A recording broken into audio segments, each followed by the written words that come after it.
Good morning, everybody. It's Tuesday, which I don't know if that means anything to y'all. It just means it's Tuesday to me, and but I'm a little verklempt today. I mean, I'm just saddened. I truly am. I'm saddened, because some people that I absolutely admire are going through some tough times, and I don't know what they're going to do. I don't know if they're going to make it without each other. Bill and Melinda Gates are getting a divorce. And that I don't give a shit!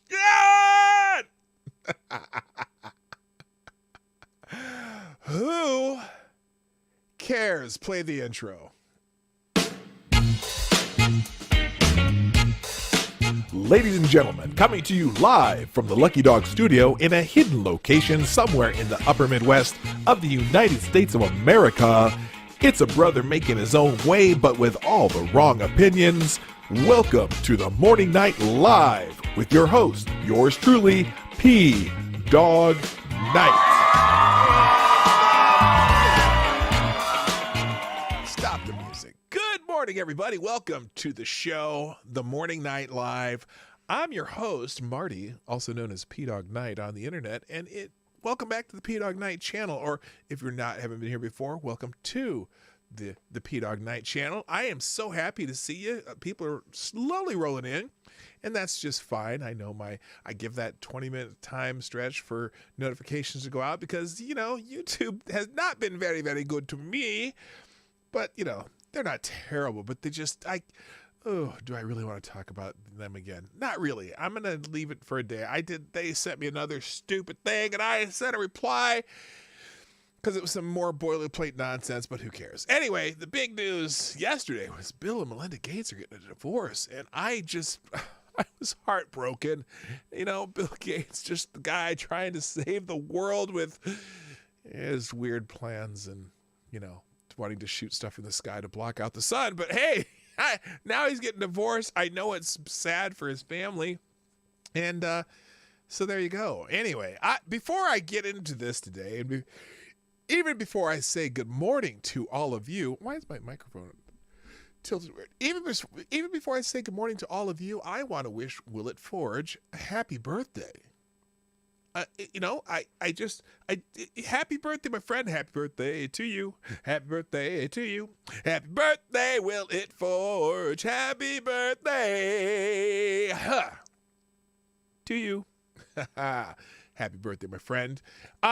And while I'm at it, let's just go ahead and say good morning to everybody because I want to get that out of the way because, I got tons of tabs open and let's see if I can get through most of them today. First in the chat today, it was our friend from down under, Richo. He's going to catch the replay later. Oh, you know what? That doesn't count. Tales of Gore, you get the bell. I should have read that before I did it. But I appreciate Richo dropping in and let me know he's going to watch it later, which he usually does. And I hope you have a good day. And good morning, Tales of Gore. Also, good morning, Avocados Diablo, the Devil's Advocate. Good morning, Maddie at MWM Media. By the way, check out her article on the Discord yesterday that I put on there. It was really good. And now, also, and by the way, Maddie and Ronan are here. Good morning. Also, good morning to Aaron Meredith. Good morning, Justin Anderson, Mike Savage, Blarg. Good morning, Renee Mayette. Good morning. Hi, T-Ball. Dr. Gibb is here. Nice to see you, my dear. Also, good morning, Uncle Bad Touch. You're a lying dog face pony shoulder. No, he really is here. Come on, man. See, we know who you are. Also, good morning to, I said hi to Willett Forge. We already did a little happy birthday thing there. Good morning, Jonathan Peterson. Good morning, Attack Alpaca. Zablet is in the house. You got to do Abby there, it looks like. Good morning also to Willie. What's up? Been a bit. Yeah, it has been a bit, but I'm glad you're here. And I understand why he had to stop following politics for a bit. I understand. I sometimes wish I could do that. And some days, some of these days, I'm just going to do shows that have nothing to do with them. or just weird stuff. But anyway, in fact, Saturday streams, a little programming note, as we started doing regular streams from the Trail Stop, which is a little bar and breakfast place we go to on the weekends. And this Saturday, in honor of Mother's Day, we're going to be at the bar with my mother-in-law. Ooh. No, actually, she's fantastic. You'll love Mary. She's my mother-in-law's good stuff, and you'll get to hang out with her. It's funny because since we started doing that, Lady Boomer and I doing the Trail Stop thing, we've gone there with my son's not yet fiance. We've been there with my son, and now we're going to be there with my mother-in-law. So this is kind of fun. You get to meet the family because, you all are kind of part of my family, too. All right, and let me continue here, though. Good morning, Somnambule Nation, who says F. Bill Gates. I concur. Also, good morning, Katie Did Skate. Hello, Nobody Not Me. Infamous one.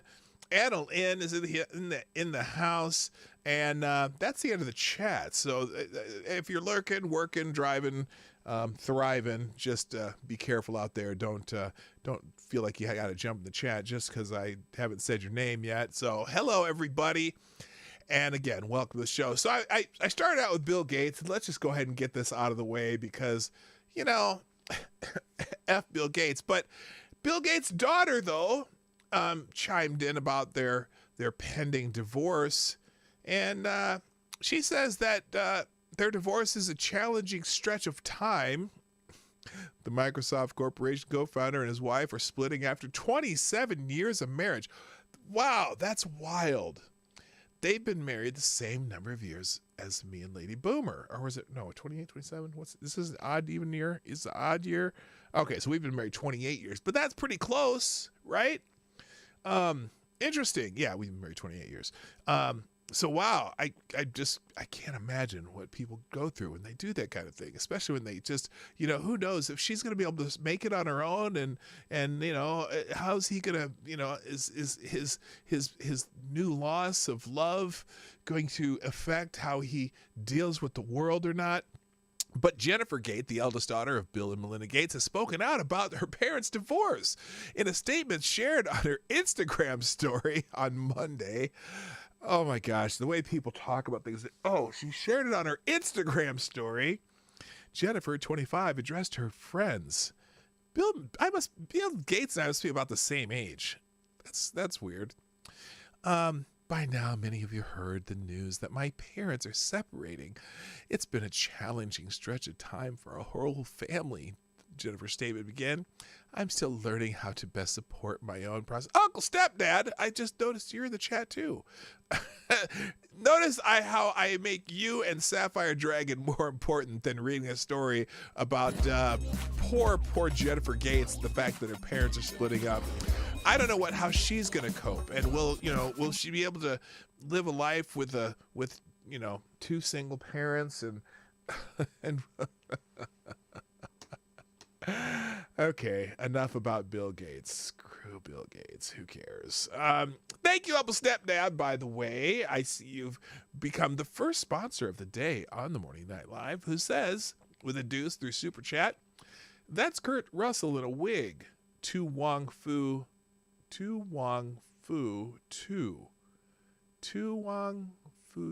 What? Tu Wong Fu 2? Okay, I'm confused. So, and I'm going to get the joke eventually, but don't always plan on me. I'm not always the quickest person on the planet when it comes to jokes. I'm not sure. But anyway, thank you so much for sponsoring the show. By the way, if you'd like to sponsor the show, the best way to sponsor the show is to share the stream. You can hit the arrow down there or up there if you're on a phone. Touch that arrow. Just touch it. Touch it. And then it'll give you some options of where to share it. Then you just click one of them and it'll share it for you. And it'll be like glorious because your friends will go, wow, what's my friend over there doing? They must be seeing. Hey, that looks like it's pretty cool. And then they'll watch me say the words, pretty cool. They'll think, who the hell is this weirdo? Anyway, good morning. Why are you so angry? That's a name, not a question. And The movie To Wong Fu. Oh, I've never seen the movie To Wong Fu. It's a movie with Kurt Russell and drag. Oh, I got it. Okay, I think I know the movie you're talking about. I haven't seen it though. So anyway, other ways to support the show: hit the like button. If you like what we do, just hit the like button. That helps a little bit. And then if you want to, sponsor the show like Uncle Stepdad did, you can do that through YouTube SuperChats, Streamlabs at PDawgKnight.live, or the link that shows up in the chat. Although my chat bot has not been working lately, so I don't know. Anyway, it's in the description down below, Streamlabs. If you don't want to give your money to Susan and the crew at YouTube, you can always use that other link down in the description down below. All right, let's get into some other news. You missed nothing. Oh, okay. Cool. All right. Oh, I missed nothing about that movie. Okay, yeah, true. Good morning also to Black Hebrew Israelite. That's right. All right, let's move on. Enough of Bill Gates. Now, I was going to do some COVID news, and I wanted to do some there's some updates on the Derek Chauvin trial that are interesting concerning one of the jurors. So we're going to talk about those. But let's just do the morning kind of update headlines. I caught this little clip or thing here from Liberty Nation. So let's just kind of give you some like not breaking news, but stuff that's from the main morning headlines. So that, and I got to fit on the screen before I pop it open. There we go. So the Biden administration has raised the refugee cap, responding to political pressure from the left flank of the Democratic Party. The Biden administration on Monday announced that it will raise the cap on refugees allowed into the United States to 62,500. Quote, "Today I'm revising the United States annual refugee admissions cap to 62,500 for this fiscal year," President Biden said in a statement. This erases the historically low number set by the previous administration of 15,000, which did not reflect America's values as a nation that welcomes and supports refugees.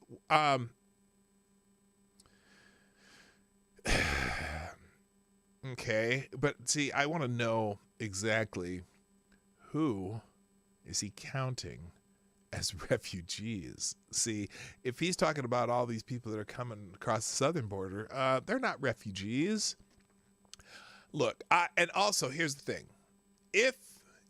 If, and this is a big if this is truly about refugees from places that actually you would call them refugees, I'm not totally against that, okay? But the problem is that I got a feeling that the Biden administration is going to change the definition of refugee, and it's not going to make me happy.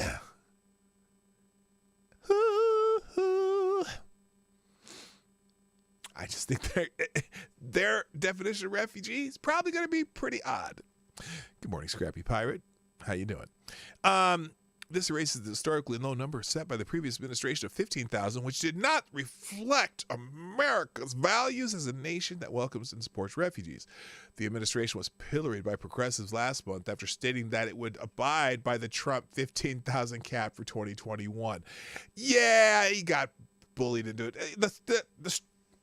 The puppet strings are working. Also, Mario Rubio is not ruling out a 2024 presidential run. Oh, God.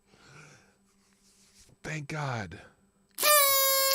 Failed 2016 Republican presidential candidate Senator Marco Rubio of Florida still has the White House on his mind and may even run again for office in 2024 and probably be out of the race really early.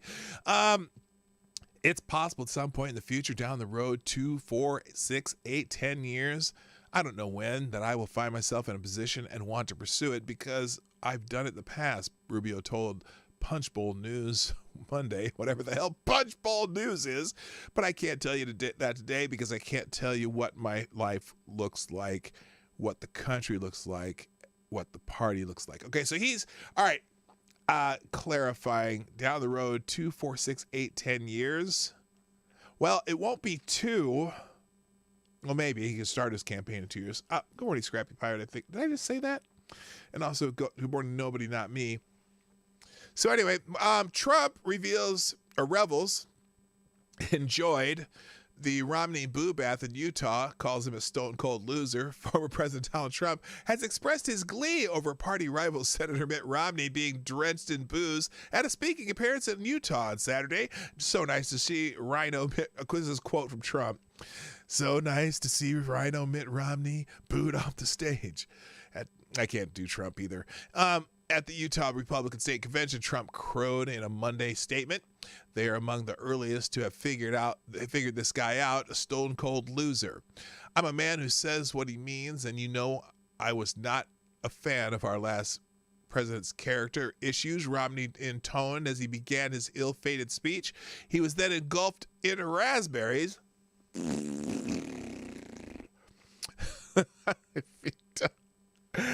I always wonder when if you say statements that are like old time phrases, and if people really understand what that means. So when he says engulfed in raspberries, would a millennial know what the hell that meant?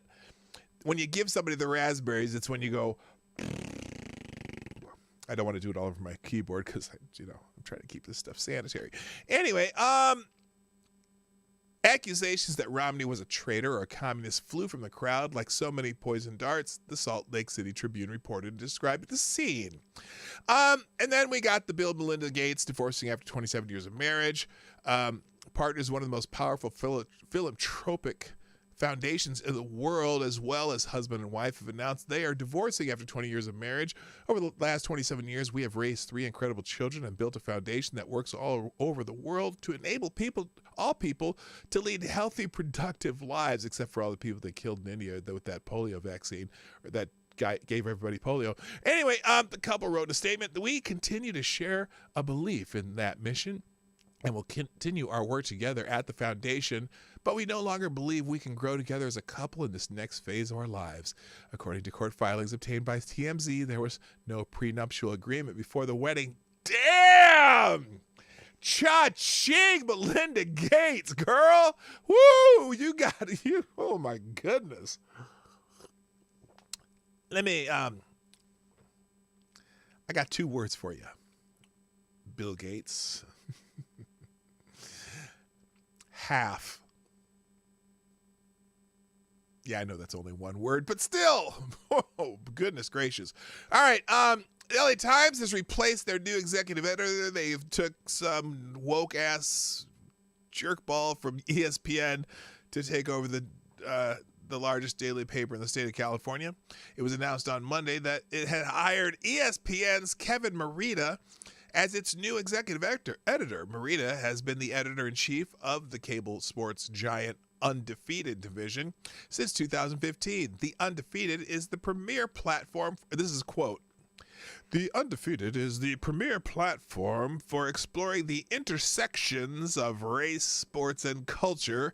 We enlighten and entertain with innovative storytelling, original reporting, and provocative commentary, the division's website reads.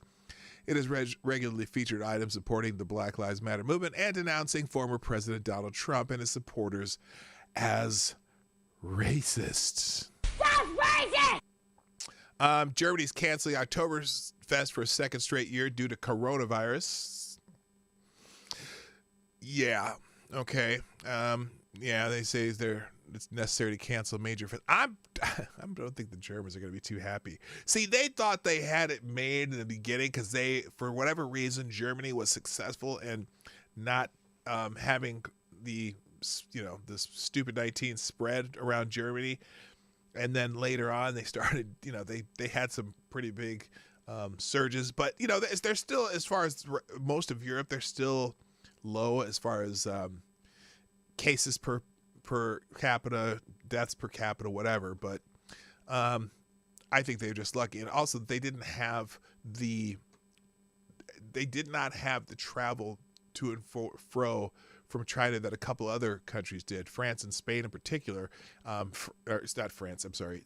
Italy and Spain in particular Italy, especially with the where it started hit early, and in northern Italy where there's a lot of old people, but also a lot of fashion places that were bought by China. So there's daily flights from Wuhan to Milan, and you know, whatever. But whatever, Germans are now missing another year of Oktoberfest. I wonder if we'll be able to celebrate the 4th of July. As if anybody's gonna stop me. Try and stop me, Joe Biden. Honestly. Joe Biden. Uncle Bad Touch. Hello. Anyway, France has agreed to sell warplanes to Egypt, and that's kind of the other headline, but no big deal. I don't, you know, who knows? I don't care. All right, let's get into some other quick morning quickies in the morning here. There was a deadly train wreck in Mexico. This kind of sucks. At least 15 people dead. Dozens injured in a Mexico City train wreck. At least 15 people died and dozens were injured when a Mexico City metro train derailed off a collapsed overpass on Monday night. Authorities said the train collapsed down toward the road, trapping at least one car under rubble, according to authorities. It came off a bridge. God damn. That sucks. Mayor Claudia Sheinbaum said a support beam gave out just as the train rode over it. In addition to the deaths, at least 70 people were injured in the wreck on the Metro's Line 12. So prayers out to our friends down south. Good morning, Gunfox 61, and also thank you for sponsoring the show with us with a quince. I keep calling it a quince, and I think I'm going to just do that because it's funny. And Gunfox 61. You are the new Streamlabs Superstar Donor of the Day. Thank you very much. He says, Gunfox says, FTG Romney and Gates' wife is a damn good gold digger.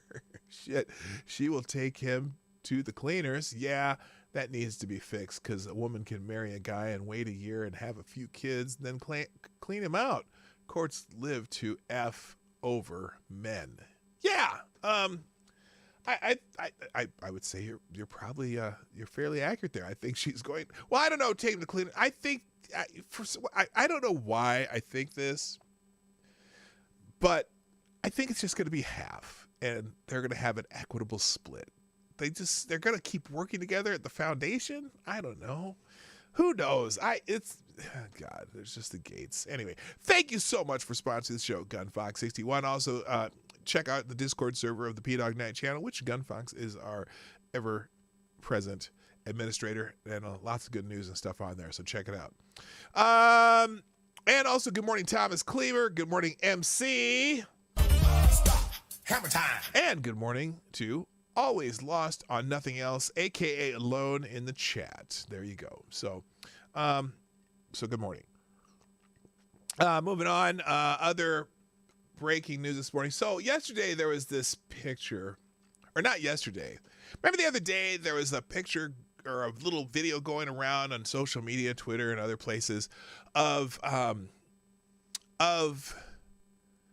the president of the United States. I didn't do this out of order. The president of the United States, they're walking like over to Air Force, or the Air Force Two, the helicopter, and he stops and picks up a dandelion, right? A dandelion that had the white puffs, like it was the flower was gone, it was the white puffs, and he picks it up and he gives it to his wife. It's so sweet, and they look so nice, and they go to everyone's all fawning over it because you can't really do any news about what he actually says and does. But now I didn't realize when they did that, they were visiting Jimmy and Rosalind Carter. Now, you know that Joe makes a big show of wearing masks, and the First Lady makes a big show of wearing masks all the time, right? They made the big show during his address. Now, they're both fully vaccinated. They get tested all the time. We know that neither of them have the stupid 19. And so they make a big show of wearing masks, right? Well, this is fascinating. This picture was on Twitter this morning. Look at this. I better do full screen there. Look at this. Why no mask, Joe? Biden and Jill pose without masks with pics with the frail Jimmy Carter, 96, and his wife Rosalind, 93, despite President insisting it's his patriotic responsibility to wear one for socially distanced interviews and outdoors, despite CDC advice. And in fact, when they were walking from wherever they were walking from to get onto Air Force Two, the picture down in the lower right here, that's the picture of them outside wearing masks, fully vaccinated, outside with just them two walking together. But then they go indoors where it's even more dangerous around people who are frail and are in the most critical category of human beings to protect from this absolutely deadly disease. And what are they doing without masks? And then, see, they don't think ahead, do they? They just don't think ahead because they published the picture without masks. I'm just saying, it's the tea. Goodness Lord. Anyway, somebody said they should have added the word odd in the descriptor on that one. All right, let's keep going here. Thank you, by the way, real quick. Let me do a couple thanks. Thank you, Tyler F., for retweeting the show. Thank you, Maddie, for tweeting out the show this morning. Please share the stream. I'd appreciate it. Hey, Assassin of the Gray, K. Shull. Good morning to both of you. I'm glad you're here. All right, let's see. What's the next thing I got here? Oh, there was this article. Oh, shoot. Well, this thing skipped now, so never mind. I'll just skip that. Here we go. All right, let's talk about the... there's some issues coming up with the Chauvin trial that, Derek Chauvin found guilty on all charges in the death of George Floyd. Some of the charges I felt were dubious, but I thought at least they got the third one right. I think they got the first two wrong. And there's still a whole bunch of discussion about that all over the internet. But, and I think I may have even mentioned this yesterday, but there's a little issue with one of the jurors from the Chauvin trial. A Chauvin juror admits in participating in a pretrial protest, photographed in a knee off our next t-shirt. Juror number 52, Brandon Mitchell, answered no to 2 questions in the juror questionnaire that asked about participation in demonstrations. Now, there's already a whole bunch of people with opinions on the internet, Twitter and whatnot, saying, "Oh, this could be the basis for overturning on appeal." Here's my thought on that. I don't care if the entire jury conspired and together beforehand to get picked on the jury so that they could find this guy guilty. My guess. Oh, thank you. I think the show across the Discords traveled. Thank you so much. Appreciate it, Disaster of the Gray.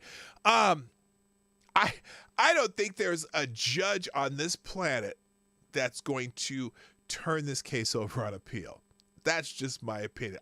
There is the political pressure, the social pressure, the threat of harm,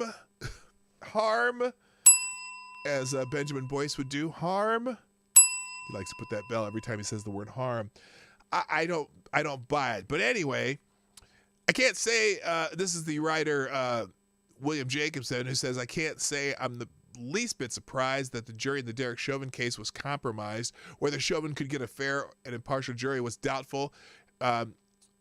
Was Andrew Brock and I explained in detail during the post-verdict online event.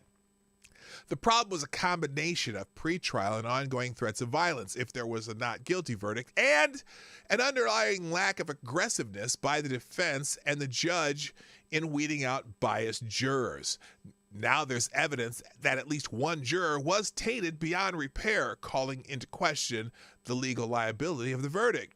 Post Millennium was the first to reveal a pretrial photo of juror number 52, Brandon Mitchell, in a t-shirt with the words, "Get your knee off our necks." That picture right there.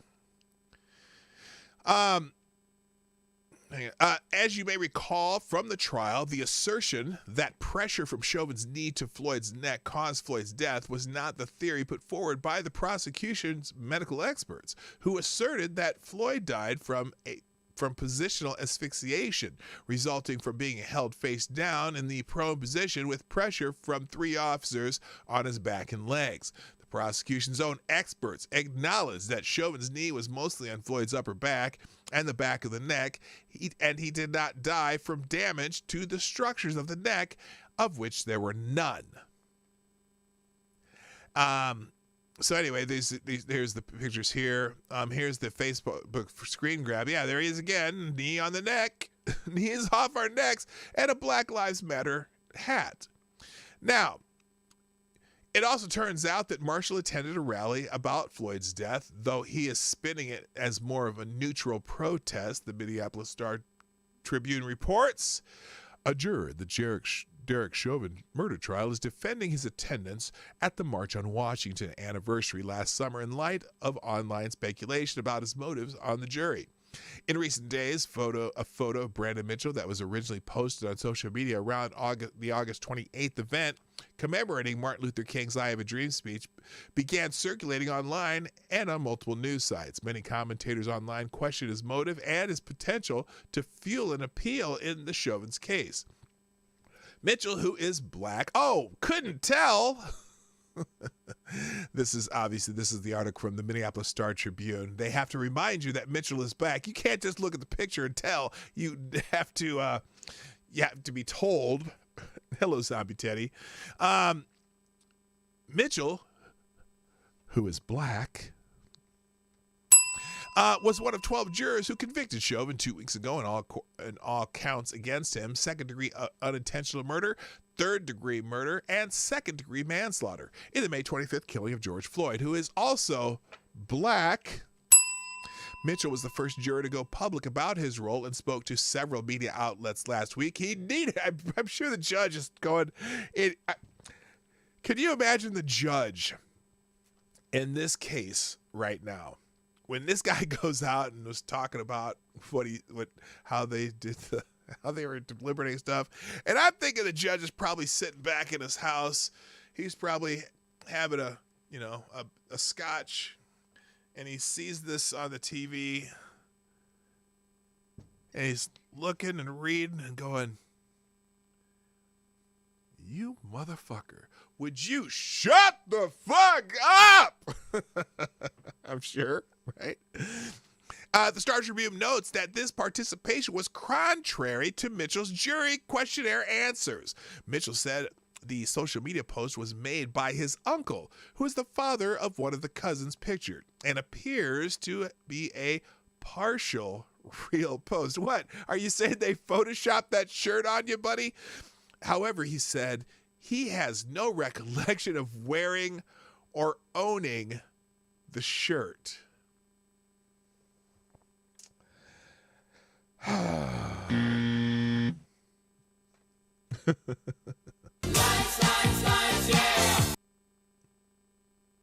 You're a lying dog-faced pony soldier. Why the fuck you lying? My God. Okay, all right.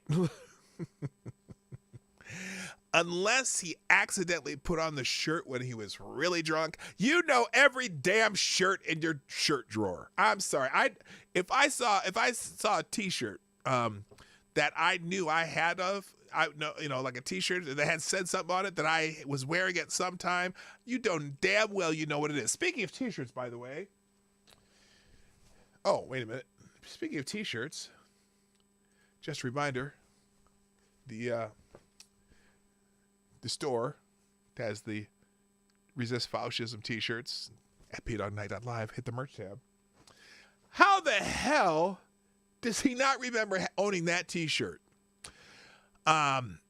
Mitchell said the event was commemorating the 57th anniversary of King's famous speech, which advocated for civil and economic rights for blacks. Wait a minute. Did he say all this?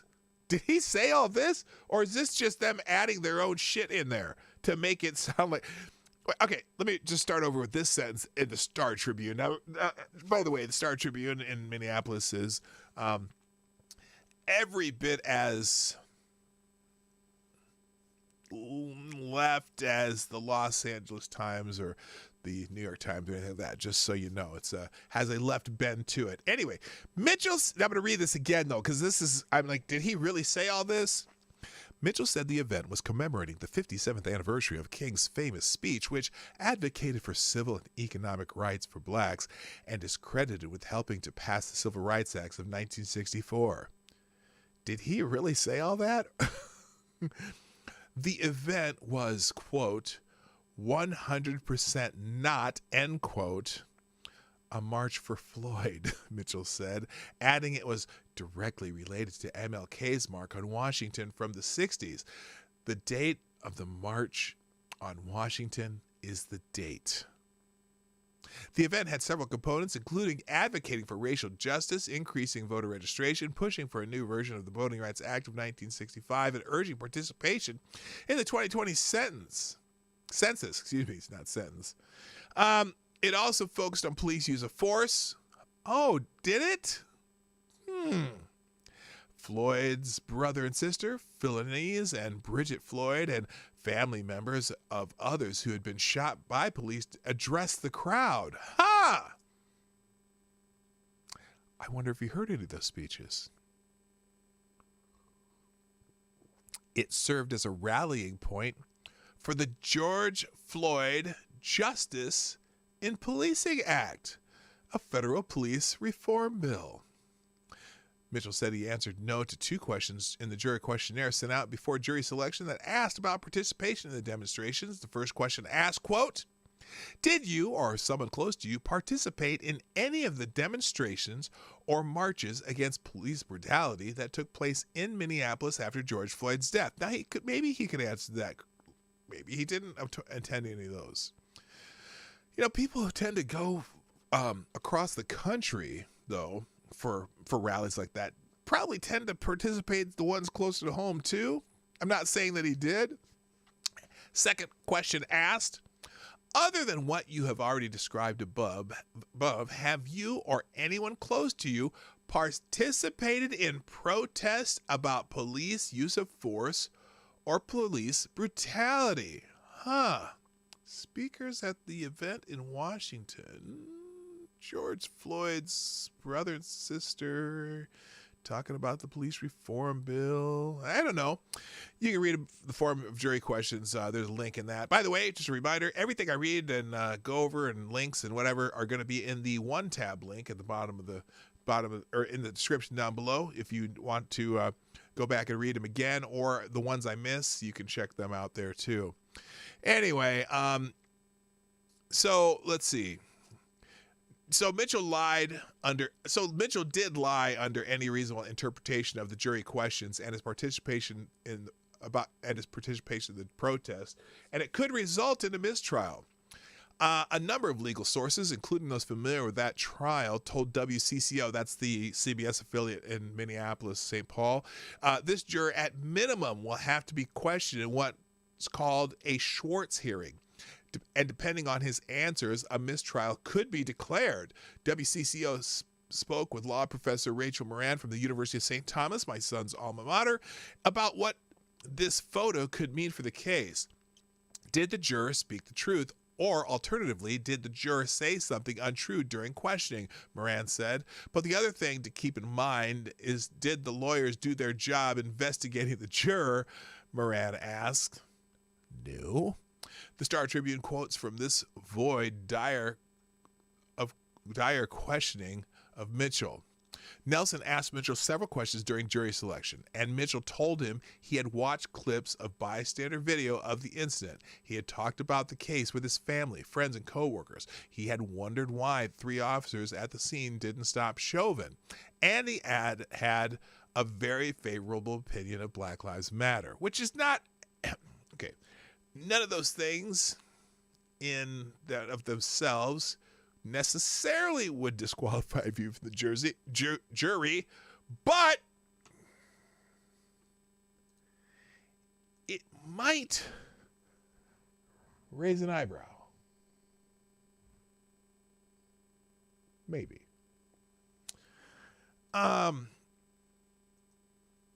Mitchell also told Nelson he knew some police officers at his gym who were great guys and that he felt neutral about Blue Lives Matter, a police group, which a police group? Nah, Blue Lives Matter is pretty much just a saying that people say. They say, you know, they care about police officers also. Anyway, he said he could be neutral at the trial. Mitchell was questioned on day 6 of jury selection. And there's coverage of that in the article, but I'm not going to keep going on that. Anyway, yeah, well, we'll see what happens with that. I still think that this ain't going to happen. There's not going to be an appeal that is successful. It's not going to cause a mistrial. They are going to find a way to let this go. MC, juror in OJ trials, just admitted that she voted to acquit because of Rodney King. This isn't about justice, but vengeance. I know. It's not about it. It is truly about vengeance. And look, I am going to guess, just based on the way they did the jury selection, there might be others in the jury. But you know what else is going to happen? If this does cause a mistrial, I really wouldn't want to be Brandon Mitchell. I don't want to be the judge that calls a mistrial either, but you know, that's how it would work. That's how it should work in a world that was serious. There'd be a mistrial, and they would have to redo the trial. Now, interesting, as I watched around the internet about this article, it's funny because I go to The Hill. Why, I don't know, but they have an article about this too. And this is the article about the Chauvin juror on attending a protest. It was a good opportunity to be a part of something. So it shows, you know, video of the March on Washington and whatnot.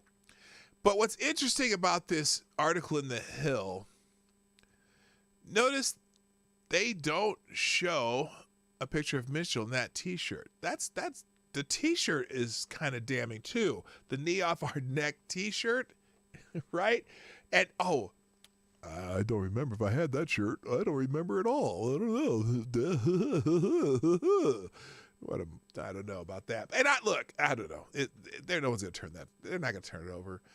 They're scared to turn it over. All right, let's just got some odds and ends before I get into some COVID news. This one, apparently, I saw this. Becca Farley had tweeted this article.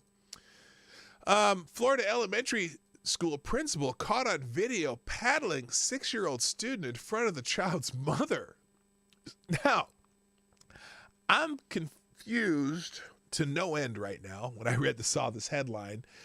So, caught on video paddling 6-year-old student in front of the child's mother. Did the child's mother give her permission to do that? Because I'm not a fan of corporal punishment, but I'll tell you, don't be in Minneapolis if a mistrial is declared. Oh, hell no. Hell no. I don't live in Minneapolis. I tell my son, stay at home if that happens, because his apartment building, while it's in Minneapolis, near where they've been doing most of the protesting, because near, around that area where George Floyd was killed, his apartment building is kind of hidden in the backside of other, and plus they don't tend to go in residential areas during the protest. And I'm not worried about the protest per se. I'm worried about the extracurricular parts of the protest. Hey, if you want to protest. I don't care, but it's that extracurricular activity that surrounds the protest that involves breaking, burning, killing, and other things to people and shit. So this woman, an elementary school principal in Florida, is being investigated by local authorities for disciplining a 6-year-old student by repeatedly striking her with a wooden paddle in front of her mother. I tell you, I'm conflicted here. The Clewiston Police Department and the Department of Children and Family are currently investigating Central Elementary School Principal Melissa Carter and school clerk Cecilia Self for paddling the student last month as punishment for allegedly damaging a computer screen. Did she do it on purpose? Did she throw something at it? I'm not. Okay, let me back up because that really sounds strange. If she did it on purpose, I understand punishment. Not necessarily the type of punishment, but I understand punishment if she did some on purpose. Oh my gosh, sorry about that. The corporal punishment was performed in front of the child's mother, who used her cell phone to surreptitiously record the paddling in a clip that went viral over the weekend. Okay, wait a minute. You got a principal with a paddle beating your child's ass in front of you, and you pull out your phone instead of saying, hey, principal, you do that again, I'm gonna whoop your ass. Because you know what? I don't need teachers beating my kids, okay? And I was not totally against spanking, although I never really had to spank my kids because my kids were very respectful growing up. Although occasionally, they had to be punished for things, but that wasn't our style, okay? But the first thing you think about is to put it on your phone. Oh, wait a minute. See, here's the thing. This becomes a victim thing. This becomes a sue the city thing, civil lawsuit thing, GoFundMe thing, if you can make a viral video of your kid beaten by the principal. This is, how about stopping, if you're against what the principal's doing, that's your kid. You need to protect your kid if that's what you're worried about. Not trying to get a viral video out of it. Oh my God. According to the report, a female employee from the school contacted the child's mother, whose name has not been reported, to protect the identity of her minor daughter on April 13th to inform her that her daughter had damaged a computer and she would be charged $50. Wow, that's pretty cheap for a monitor. Well, I suppose they're getting cheaper and cheaper. But anyway, during the call, the school employee brought up the topic of paddling. But the child's mother, a Spanish speaker, didn't fully comprehend what that meant due to the language barrier. Now I get it. She then went to the school to pay the $50 fee, but was instead taken to the principal's Carter's office, where her daughter and self were already waiting. The child's mother told WINK that she began to get nervous when she realized there were no cameras or police officers in the principal's office. What? Why would she think there would be? But, whatever. That's when she took out her own phone, hiding it inside of her purse, and began recording what was happening. The video shows Carter and Self standing on either side of the child, who is facing opposite direction with her hands on the desk. Carter's holding what appears to be a wooden paddle, while Self physically positions the child for the impending flogging. Finally, you understand what's going on, Self says, as she grabs the crying child by the hips. Put your butt out. I don't care if you don't speak English, don't speak it in English. I don't care what language you speak. As soon as your daughter about to be getting paddled, I'd be like, no means the same in Spanish as in English. I'd be like, no.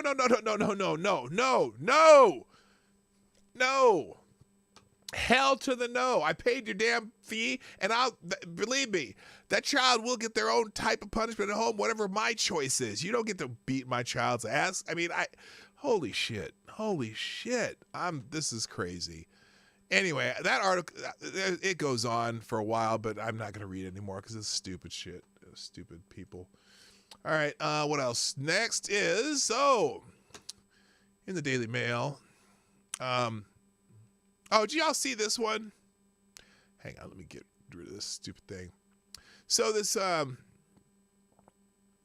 professor in California, it's in California, from some California college, decided to chew out a police officer. that stopped her for talking on her phone while she was driving. And this heifer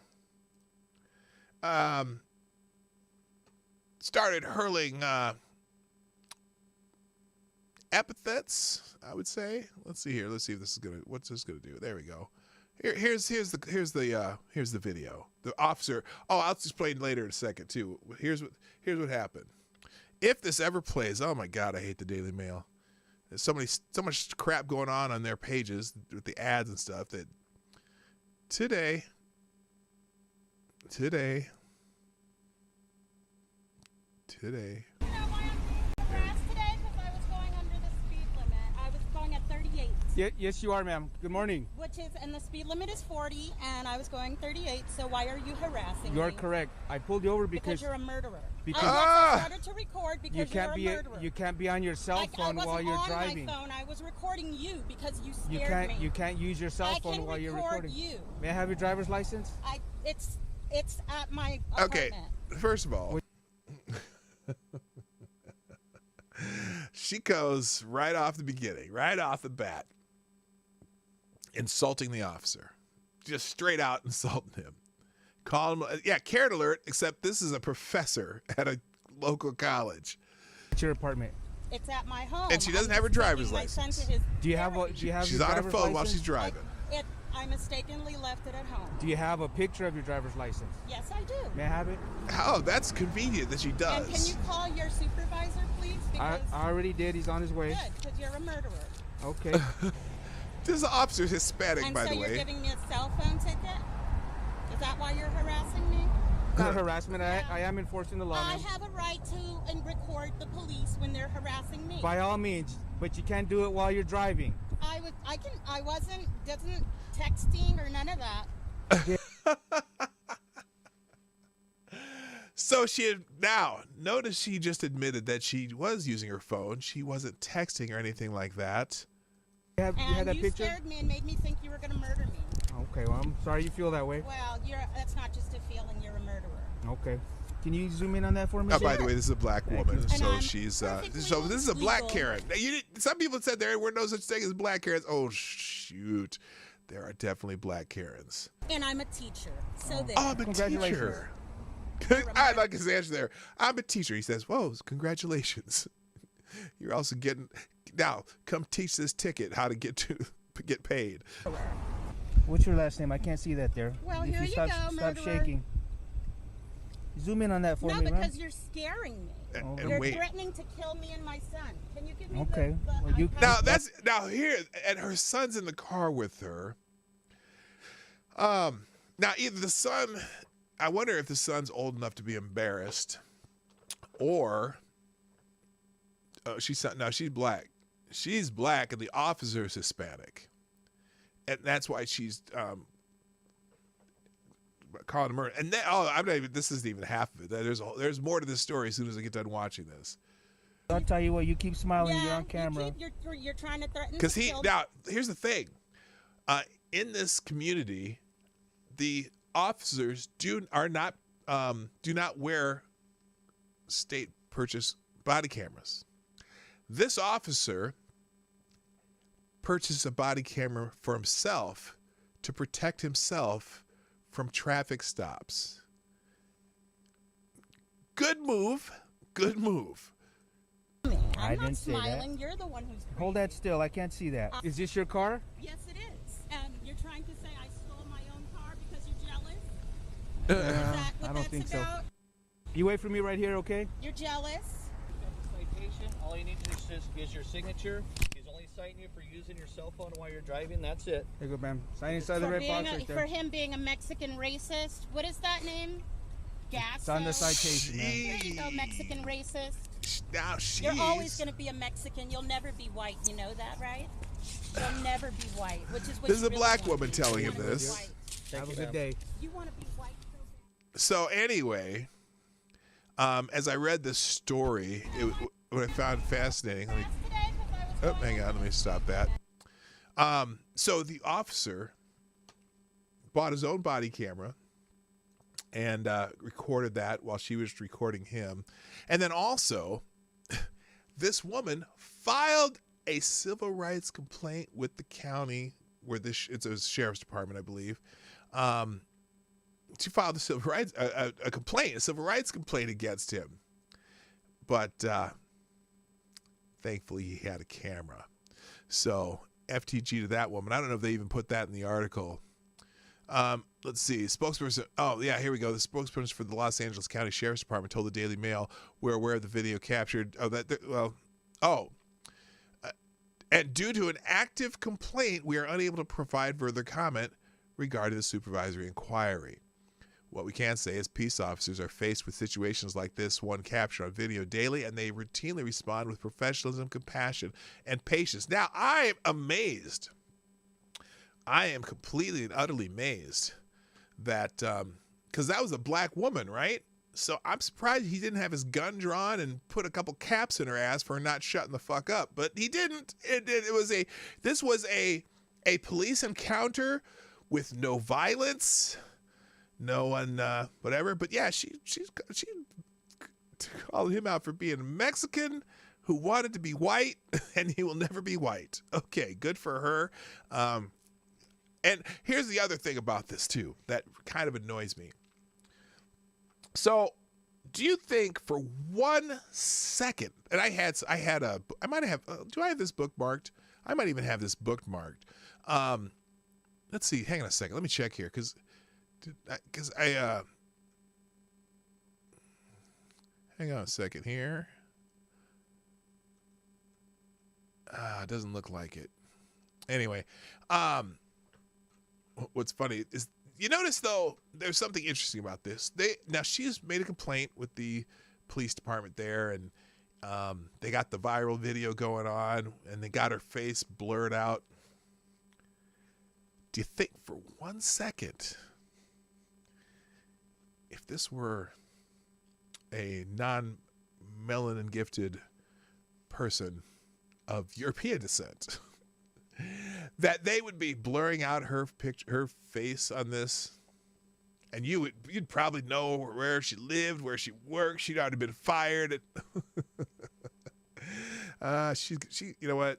I got a short phrase for that woman, though. Even though they haven't shown her picture yet, and she filed the false complaint when there's a body camera on the guy recording the whole thing.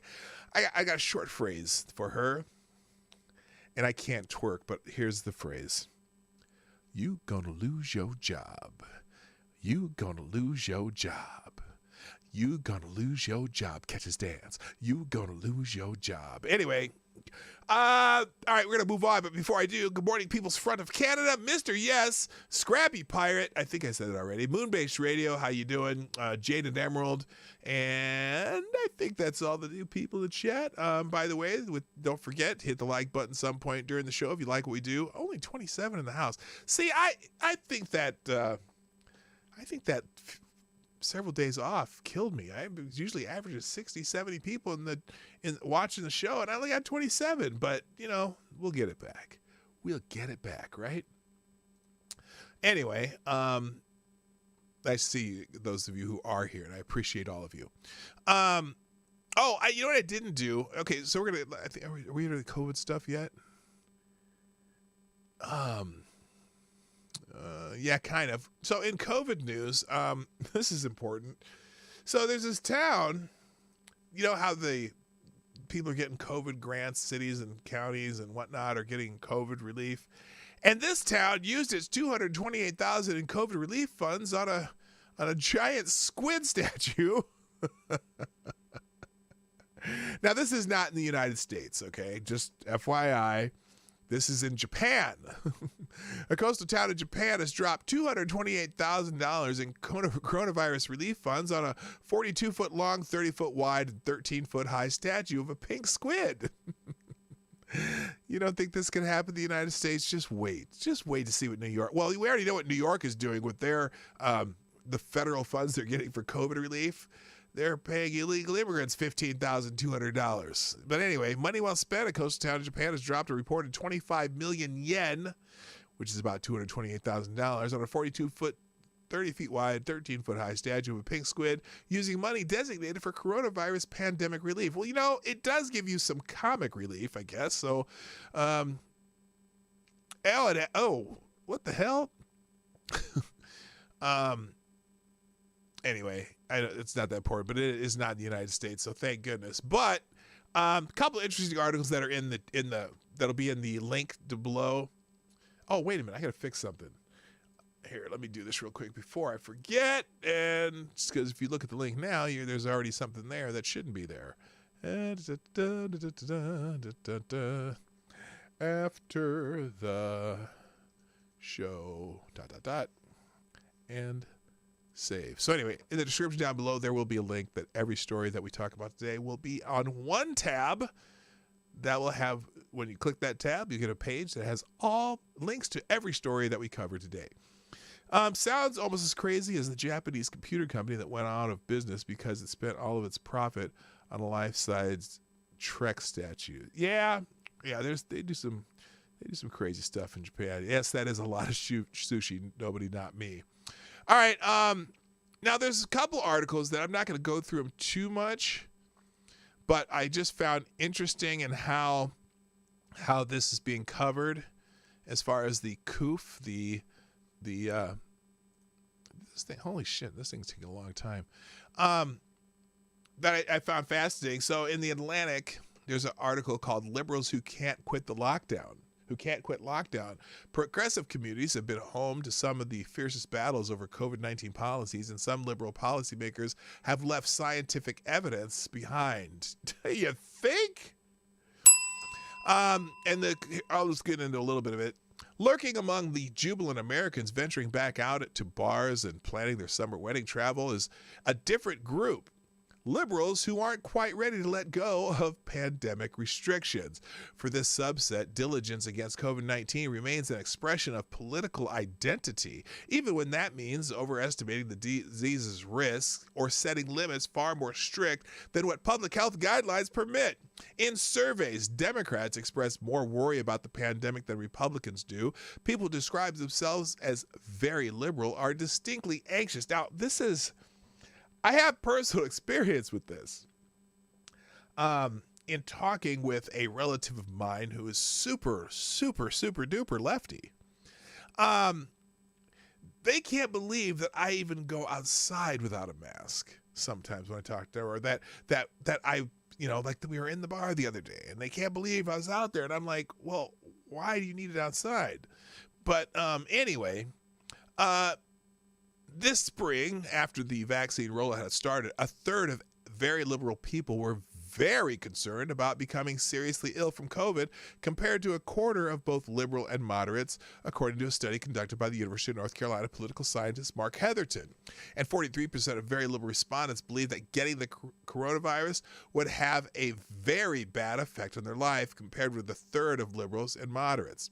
Last year, when the pandemic was raging and scientists and public health officials were still trying to understand how the virus spread, extreme care was warranted. People all over the country made enormous sacrifices, rescheduling weddings, missing funerals, canceling graduations, avoiding the family members they love to protect others. Some conservatives, now again, this is the Atlantic, so take it with this grain of a boulder of salt.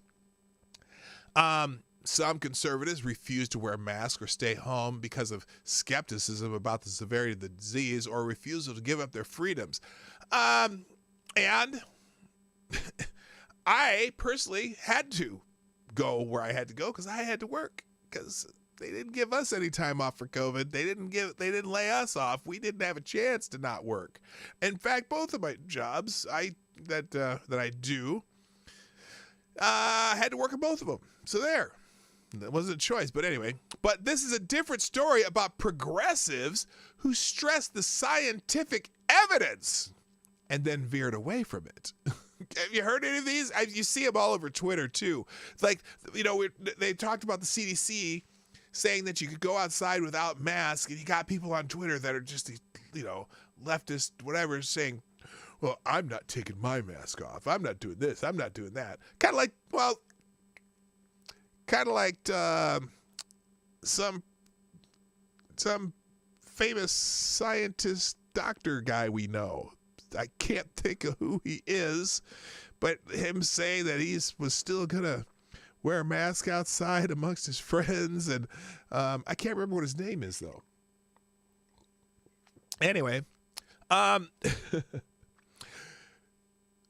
many progressives, extreme vigilance was in part about opposing Donald Trump.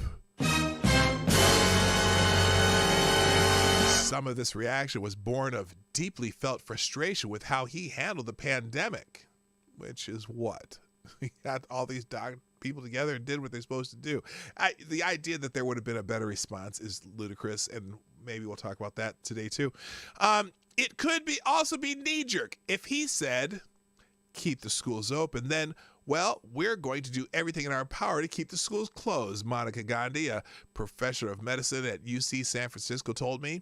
Gandhi describes herself as left of the left, but has alienated some of her ideological peers because she has advocated for policies such as reopening schools and establishing a clear timeline for the end of the mask mandates. Quote, we went the other way, in an extreme way, against Trump's politicization. Wait a minute. Aren't you... Trump's politicization, isn't that what the left did? Because in this description of what happened? Anyway, geography and personality may have also contributed to progressives' caution. Some of the most liberal parts of the country are places where the pandemic hit especially hard, and Heatherton found that the very liberal participants in his survey tended to be the most neurotic. The spring of 2021 is different from the spring of 2020, though. Scientists know a lot about how COVID-19 spreads and how it doesn't. Public health advice is shifting, but some progressives had not updated their behavior based on the new information, which means they're ignoring the science. She blinded me with science.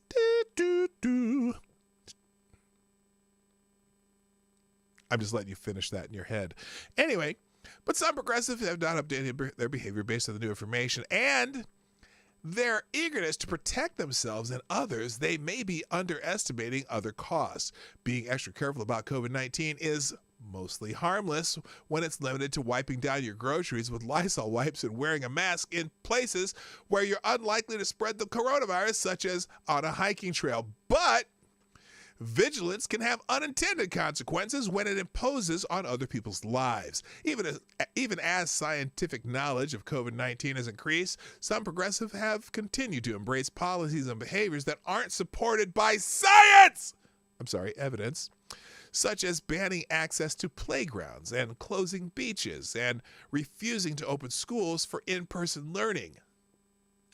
I'm so glad someone in the Atlantic figured this out.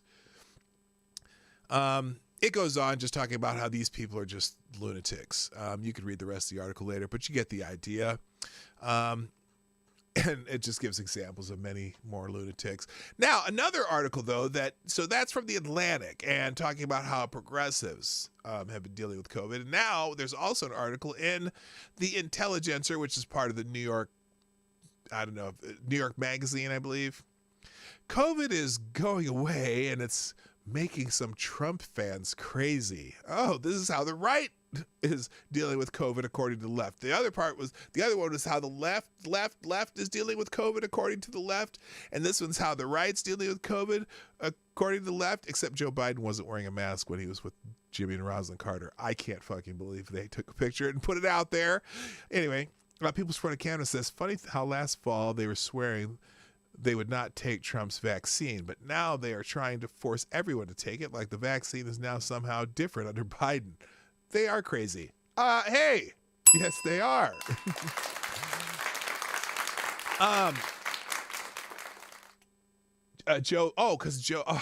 There's the Assassin of Gray has the answer. Uncle Joe personally did the research and mixed chemicals in the beakers, so now the vaccine's perfect because everything Joe does is perfect. So anyway, this one's kind of talking from Trump people. And this begins as the coronavirus pandemic recedes as a national public health emergency. You might expect reactionaries to respond with the same relief and joy as the rest of us, perhaps given their exaggerated loathing of any protective measures. More so. They are seeing a glimpse of the world in which the virus does not supply a daily theater of culture war conflict. It does not suit them. Here are two usefully frank specimens to analyze: Tucker Carlson's monologue last night attacking outdoor masks as an affront, and Peter Dabrowska's tirade against the vaccine and American greatness. While neither rant is typical of current conservative thinking, well, if it's not typical of current conservative thinking, then why are you talking about it? About the pandemic. They are not so completely idiosyncratic as to represent nothing broader. Oh, so these two unrelated examples you're about to give us could tangentially be thinking other people might have? That's brilliant. More importantly, they both lay out their premises in unusually revealing fashion. Carlson's monologue expresses indignation that any person would wear a mask outside. I'm still trying to figure out when they changed when the CDC said you could go outside without masks. I'm still trying to figure out where that's different in their in their guidelines. I don't know if that's a big change or not. His point is not merely that outdoor masking is unnecessary. Here he would have a very plausible case. Oh, they give him credit for that. But that it is a personal affront against which he urges his audience to respond aggressively. If you see a person on the street in a mask, he says, tell them to take it off. And if you see children playing outside in a mask, you should react with the same alarm as if you're witnessing child abuse. They put cold abuse because they don't have editors, and call the police. Dabrowska uses this column to proclaim that he is refusing to be vaccinated, not only because he questions its medical basis, but also as a way to torment his political enemies. Quote, my primary reason for refusing the vaccine is much simpler. I dislike the people who want me to take it, and it makes them mad when they hear about my refusal. That, in turn, makes me happy. Okay, so he's a bit of there's a hint of sadism there. I don't know. We are all familiar with the libertarian arguments against public health measures. There is certainly a trade-off between an individual's ability to, say, eat at a crowded restaurant or fly in a plane maskless, and society's interest in suppressing the pandemic. But neither Carlson nor Dabrowska are making a libertarian case. The obvious libertarian principle in masking is that everybody should choose their own level of protective comfort, which is probably that's the right attitude to have, and that parents should make their own decisions about their child's safety or children's safety. Yep, that's pretty accurate. Perhaps they want their kids to wear masks because kids aren't good at remembering to stay out of each other's faces, grasping the difference between high-risk, crowded spaces, or low-risk spaces. Well, okay. That tells me this person who wrote this does not have a grasp on what's happening with this disease. But again, I digress. Okay, it's an interesting article, but you get the idea, and again, it'll be in the tabs. But yeah, it's funny how I find it fascinating how media treats the difference between liberals and conservatives, whatever. Now in a little more COVID news, which if I would have taken a sip of coffee before I read this, it would be all over my monitors here. Andrew Cuomo, world famous killer of grandmas, or as Monkey and Jag would say, memas, had the cojones to say this. Grandma killer Andrew Cuomo says unvaccinated New Yorkers will wind up killing your grandma. And the first thing that came to mind was, well, he's the expert, so I guess maybe we should listen, because nobody does it better. In a press conference Monday, New York Democrat Governor Andrew Cuomo threatened that New Yorkers who do not receive the stupid 19 stab will, quote, wind up killing your grandmother, end quote. The governor himself is under federal investigation for doing just that.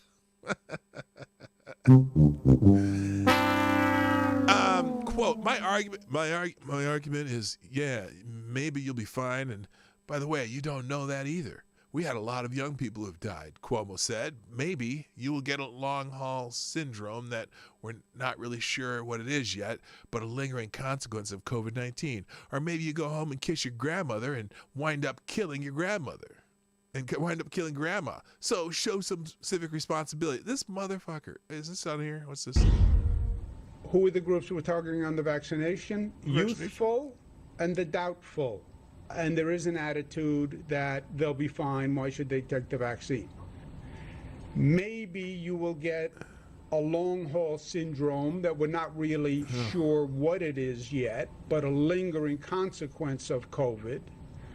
Or maybe you go home and kiss your grandmother and wind up killing your grandmother.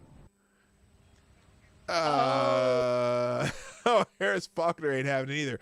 Anyway, while the New York governor was attempting to communicate to residents that they may kill senior citizens if they're not vaccinated, Cuomo is not one to talk about protecting the elderly, and we all know about Andrew Cuomo, so I'm not going to keep going.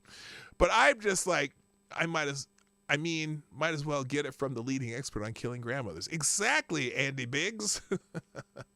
God, what the nerve of that moron. He's not a moron, but he's sure an asshole. Anyway, this stupid article. Oh my God, I'm not even gonna try it. I had another article that I was gonna show you. And then did you hear CNN and the Washington Post are no longer going to be doing fact checking on presidents anymore? Did you hear about that? Anyway, CNN's Daniel Dale sounds the death knell for fact checking. CNN's Daniel Dale is among the absolute worst. If you're familiar with him on Twitter, you know what I'm talking about. Worst when it comes to politically biased fact-checking. For instance, Dale has thoroughly beclowned himself with ridiculously one-sided fact checks, like claiming during one presidential debate last year that Biden was again imperfect from a fact-check perspective, while Trump was, as usual, a serial liar. In another example, during a CNN town hall for Biden last September, Dale actually praised Biden for implicitly fact-checking Trump by utterly many consecutive coherent sentences. Yes, he really said that. While Biden is far from the only Democrat who Dale acts as a full-fledged apologist, he is the one for who Dale most frequently make excuses. With that in mind, it seemed only fitting that he sounded the final death knell for a fact-checking industry with his latest fact check of Biden. Check how Dale framed his piece reviewing Biden's first 100 days in office. The president says some inaccurate stuff.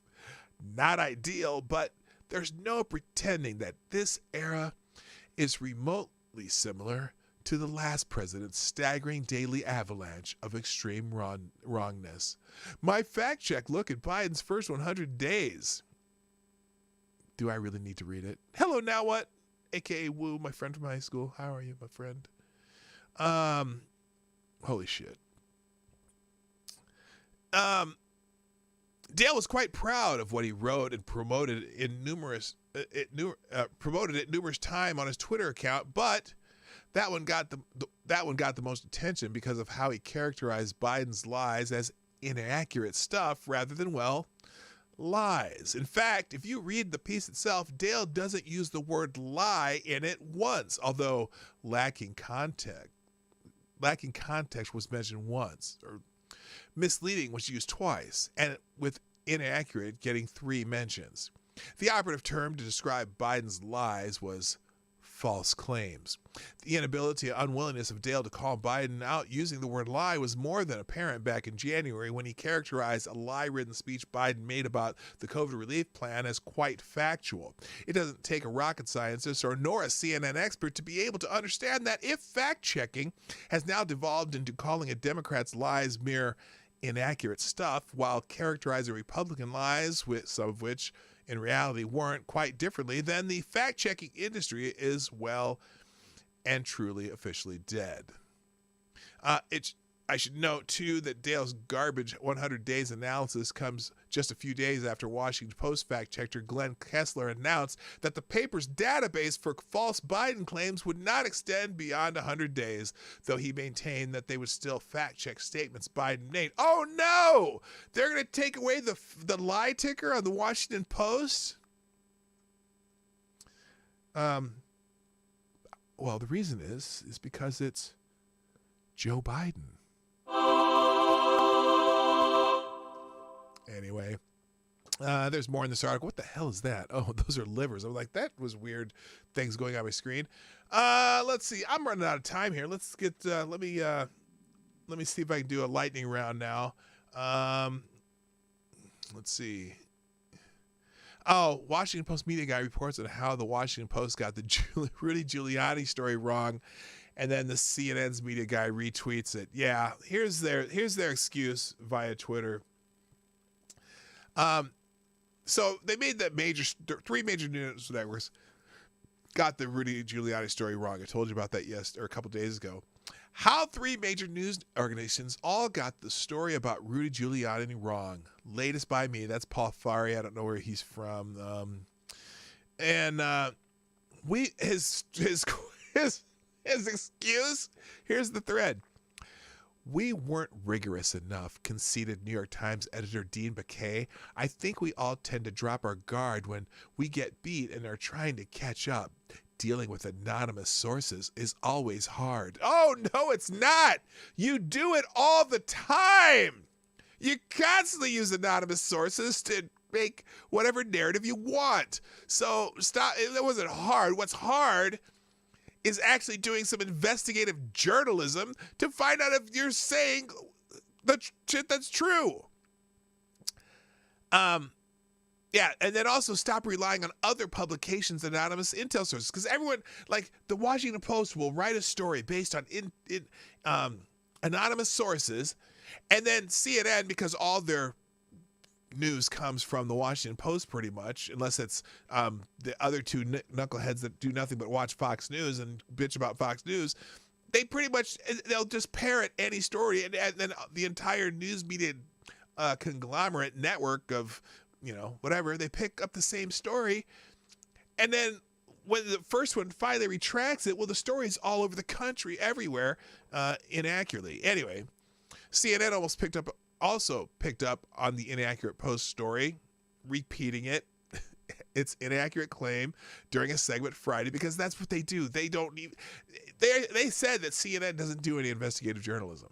They don't do news. They just read other people's news. But a network spokesman, kind of like me, that's what I do. I read other people's news. But I have a skeptical eye. That's why I have a 48-hour rule. I have a 3 to 5 day rule for certain things. And I use it judiciously. Anyway, network spokesman at CNN indicated that the network had no plans to issue a correction, even though the other three print media did issue a correction. And then, of course, Brian Stelter, who spends most of his time watching Fox News, tweeted incorrect information from government sources. Really, bitch? Seriously?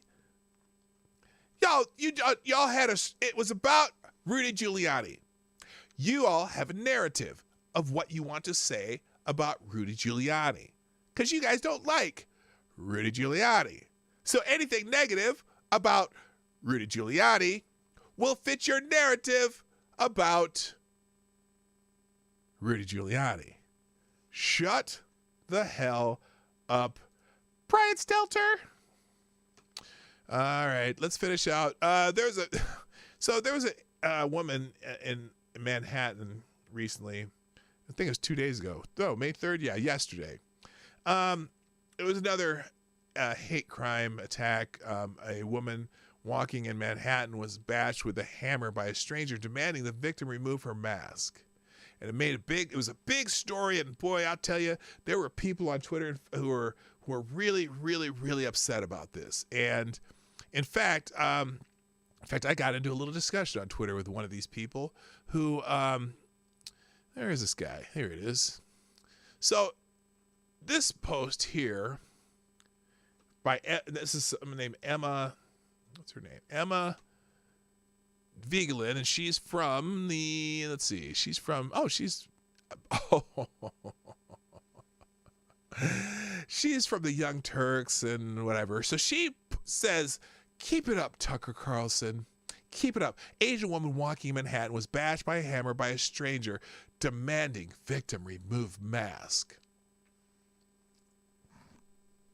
So this is a twofer. This is it's Tucker Carlson's fault, and then also Asian hate crime, right?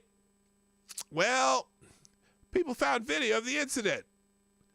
Now, it's possible someone might think this is a typical Tucker Carlson viewer. I'm skeptical in Manhattan because I know how popular Tucker Carlson is among black women in Manhattan. It could be. Somebody I said that to said, "Oh well, Candace Owens and Tim Scott and all these black conservatives. They all listened to Tucker Carlson, whatever." I'm like, I'm you know what?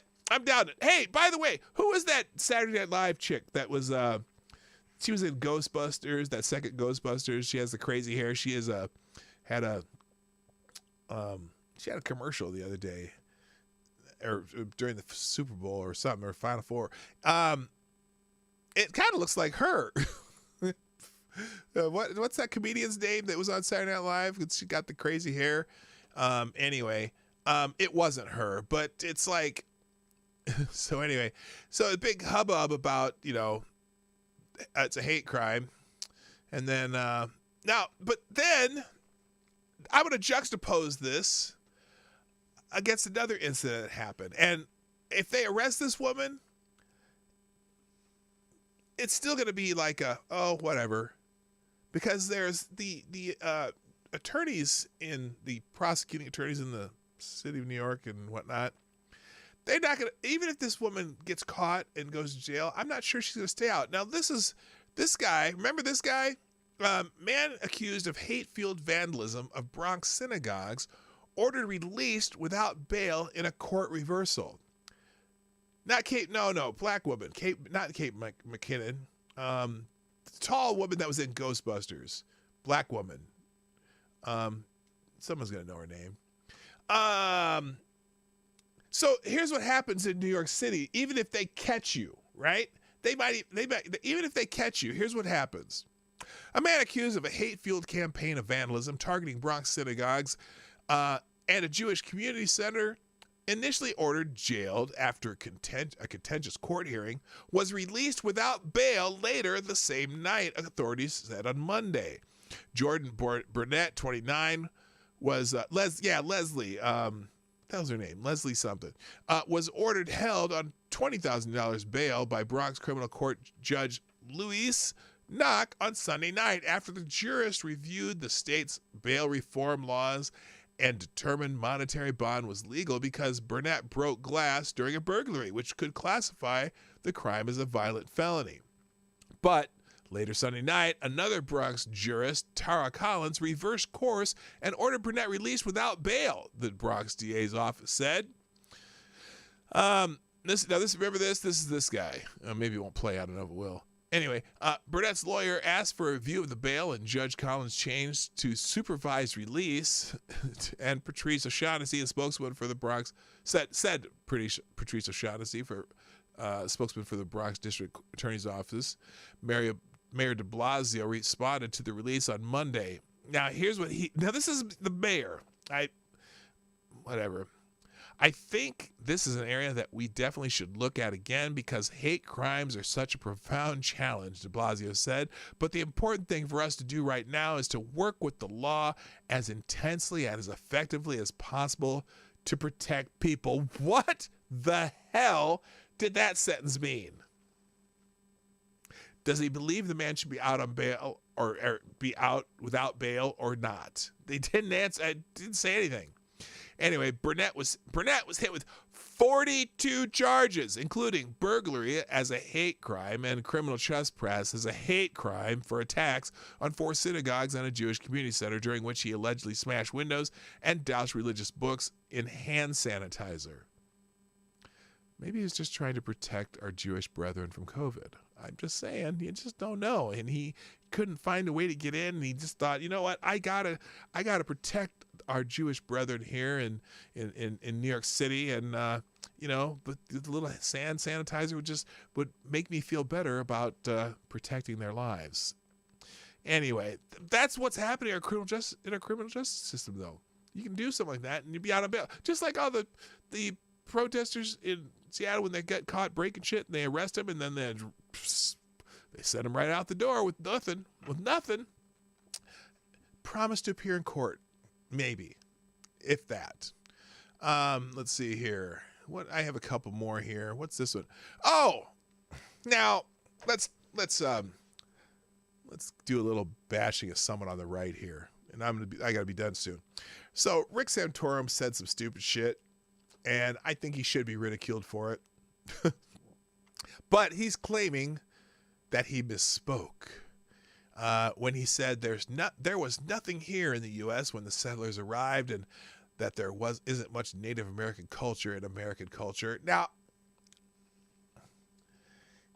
I know what maybe he was trying to say, but the way he said it and what he said, it's kind of stupid.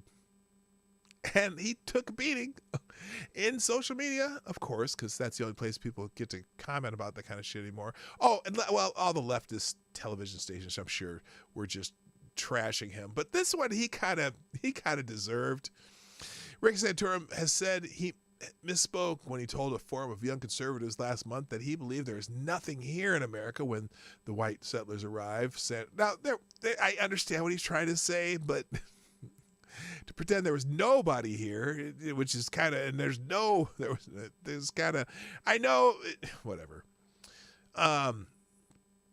Santorum, a former Republican presidential candidate and senator from Pennsylvania, spoke at the Young Americans Foundation, a conservative youth group, on April 18th. His quote is, "We birthed the nation from nothing. I mean, there was nothing here," Santorum said. I mean, yes, we have Native Americans, but candidly, there isn't much Native American culture in American culture. On Monday night, pressed to explain his controversial comments, Santorum insisted he misspoke. I'm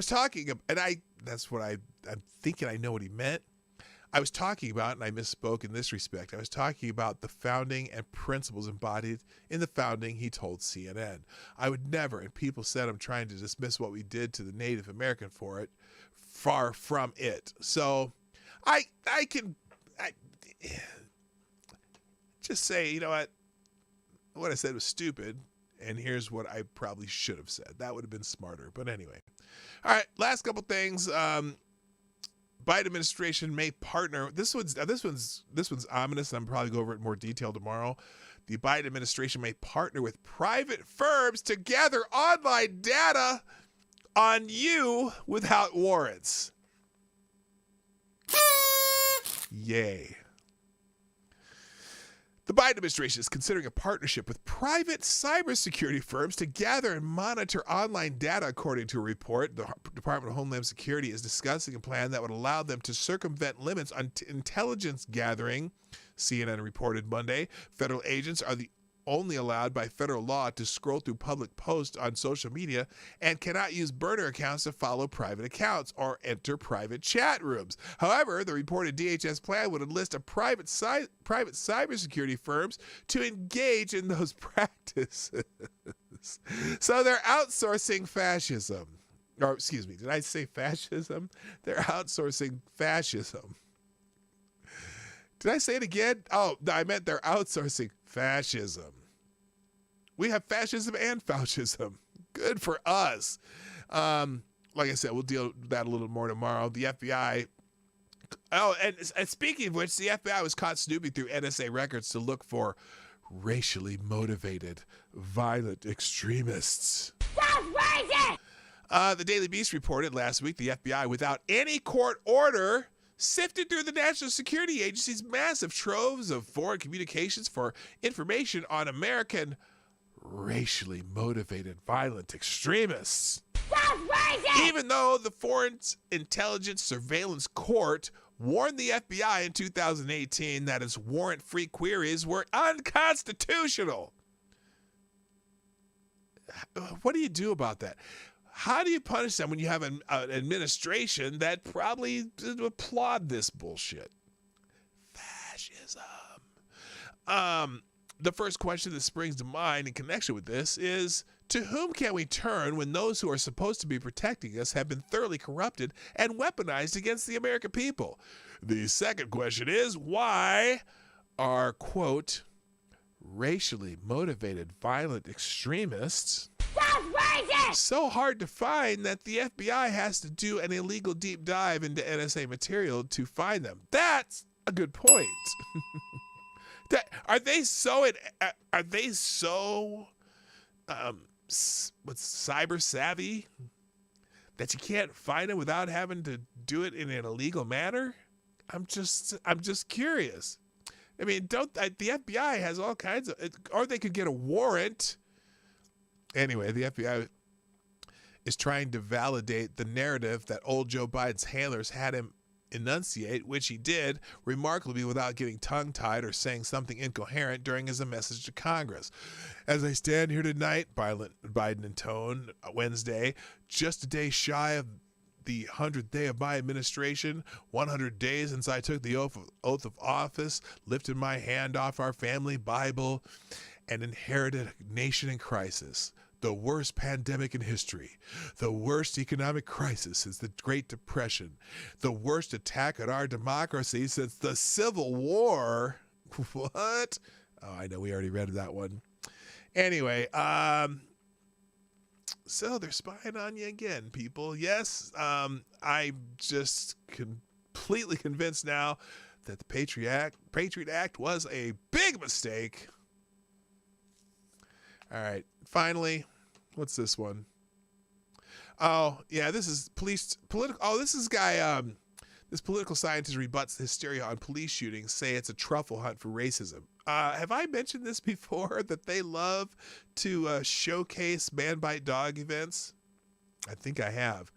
Hello, Hig, how you doing? I know I just saw that you're here. Someone said hi to you, so I'm assuming you're here. Finally, political scientist Wilfred Riley said during an interview with the Daily Caller's Brianna Lyman that racism doesn't play a substantial role in police shootings. Yeah, because if it did, there would be a lot more of them, I would think. Anyway, data from NPR found since 2015, 135 armed black Americans have been killed by police, which translate to about 27 people per year, although some years could differ. Approximately a quarter occurred during traffic stops, according to the report. 27 a year out of 40 million black people. Among individuals who identify as very liberal, 53% believe that in 2019, 1,000 or more unarmed black men were killed by police. The Skeptic Research Center found. Available data, however, shows in 2019, approximately 13 unarmed black men were fatally shot by police, while 27 unarmed black men were killed by police by any means, according to the Washington Post. I think there's two narratives here. The first is there is an overrepresentation of black people or of African American victims among. Wait, what now? He said, I think there are two narratives here. Oh, the first is there is a overrepresentation of black people or African Americans among police shooting victims at all, Riley said. Riley noted that there are thousands of police interactions daily, with data from Stanford estimating 50,000 individuals are pulled over on a typical day, which translates to approximately 20 million motorists each year. Your chance of being killed by the cops as a law-abiding white or black citizen is minuscule. There are people that argue that while that it is disproportionate, Riley said, noting black Americans make up approximately 13% of the population, but account for roughly 28% of police shootings. The problem with this claim is that it looks just at raw population percentage, you could say, rather than who lives in large cities or commits crime or is otherwise likely to encounter police. And on that note, you can read the rest of the article yourself, but I concur, and I've been saying this for several years now. It's like, it depends on how many interactions you have. What are your likelihood of being having a violent encounter with police? But it's very extremely rare. But I'm just saying. All right, folks. Hate to do it, but I gotta go. So if you haven't already hit the like button, this is your last chance. I would appreciate if you did. If you don't like me, hey, do whatever you feel appropriate. But also, I would like you to share the stream. I'd like you to drop a dime or two in the tip jar once in a while. And I gotta say, Leslie Jones, that was her name. But most importantly, share the stream, leave a comment in the comment section if you're watching on replay. And as you know, I'm here Monday through Friday, 10 o'clock Eastern, 9 o'clock Central, 1500 GMP for the Morning Night Live with me, your host, Marty, a.k.a. PDawgKnight. And that's all I got today. But we'll be back tomorrow. And, I do have another programming note. On the 14th of May, a week from Thursday, we may have a late day show. I have a little wing ding in a courthouse, but actually it's a virtual courthouse because we have a little dispute going on with a family member. So I will not be. I'll remind you there will be no show that morning, but we'll figure out probably after my court appearance and whatnot. So anyway, ladies and gentlemen, I got to thank you. I'm so happy that you're here. Time for me to go, though. My name is PDawgKnight, and I'm out of here. Bye-bye. Hey, this is PDawgKnight, and thank you for watching today on the PDawgKnight channel. If you have an observation or remark you'd like to make about this video or my channel, I absolutely welcome you to write it in the comment section down below. I really look forward to hearing from you.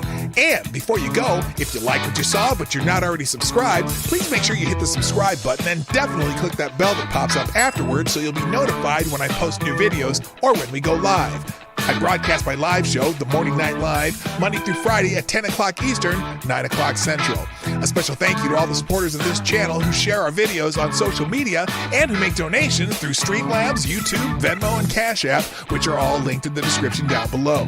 Thanks again, and until next time, I'm PDawgKnight, and I'm out of here.